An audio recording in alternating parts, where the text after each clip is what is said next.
Hello बच्चों। हमारा प्रश्न दिया हुआ है उप सहसंयोजी यौगिक में आबंधन को स्पष्ट करने के लिए वर्नर द्वारा प्रयुक्त अभिधारणाएं क्या हैं, इस सिद्धांत की मुख्य सीमाएं क्या है। चलिए समझते हैं इस प्रश्न। तो सबसे पहले इस प्रश्न की अगर मुख्य अवधारणा को समझा जाए तो मुख्य अवधारणा में हमें समझना होगा कि सहसंयोजक यौगिक किसे बोलते हैं। सहसंयोजक यौगिक ऐसे योगात्मक यौगिक जो कि ठोस तथा विलयन दोनों में ही अस्थायित्व रखता हो, ठीक है, अपना जो अस्तित्व है बनाए रखता हो, उसको हम लोग सहसंयोजक यौगिक या उप सहसंयोजक यौगिक को उप सहसंयोजक यौगिक कहते हैं। एक एग्जाम्पल के थ्रू अगर हम समझे तो एग्जाम्पल K4FeCN6, ठीक है। तो ये एक एग्जाम्पल के थ्रू हम लोग इस चीज को समझ सकते हैं। तो यहाँ पर क्या हो गया कि ये अगर इसको आयनित भी करेंगे तो ये हमारा क्या होगा 4K+ और FeCN6 4- में विभाजित होगा। तो ये क्या है, अपनी पहचान बनाए रखता है, अतः यह उप सहसंयोजक यौगिक है, ठीक है। अब यहाँ पर वर्नर ने सिद्धांत दिया था, वर्नर की अभिधारणाएं, ठीक है, वर्नर की अभिधारणाएं।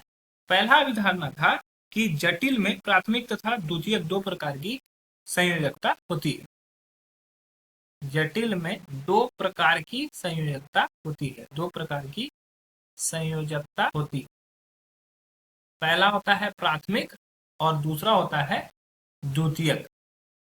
प्राथमिक तथा द्वितीयक, ठीक है। अब प्राथमिक संयोजकता किसको बोलते हैं और द्वितीयक संयोजकता किसको बोलते हैं, एक एग्जांपल के थ्रू अगर हम समझे, सपोज कर लो हमारे पास एक तत्व है COH2O6 और यहाँ पर हो गया Cl3।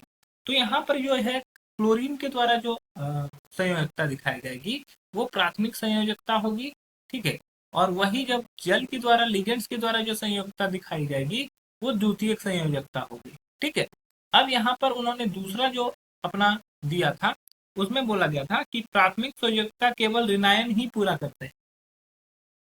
प्राथमिक संयोजकता केवल ऋणायन ही पूरा करते हैं, ऋणायन ही पूरा करते हैं। ये केंद्रीय धातु की ऑक्सीकरण अवस्था पर निर्भर करता है, केंद्रीय धातु की ऑक्सीकरण अवस्था पर निर्भर करती है, ठीक है। और उन्होंने तीसरा जो अभिधारणा दिया था वो द्वितीयक संयोजकता के बारे में था कि द्वितीयक संयोजकता जो होती है वो लिगेंड द्वारा पूरी होती है। द्वितीयक संयोजकता लिगेंड द्वारा पूरी होती है। तो ये तीन मुख्य अभिधारणाएं वर्नर के द्वारा दी गई थी। अब बोला गया कि इस सिद्धांत की मुख्य सीमाएं क्या है, सीमाएं को हमें जानना है। तो चलिए समझते हैं इसकी सीमाएं क्या है। सीमाएं, ठीक है। तो अगर सीमाएं की बात करें तो पहली जो सीमाएं हैं, जटिल यौगिक केवल कुछ ही धातुएं बनाती।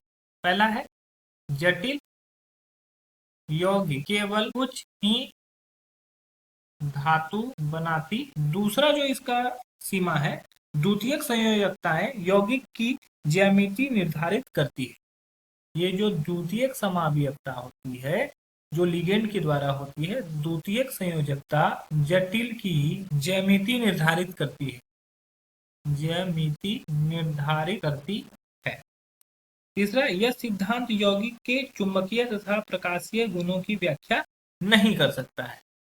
ये किसकी व्याख्या नहीं कर सकता है, चुंबकीय तथा प्रकाशिक गुण, चुंबकीय तथा प्रकाशिक गुण की व्याख्या नहीं कर सकता। तो इस तरह से नहीं कर सकता है।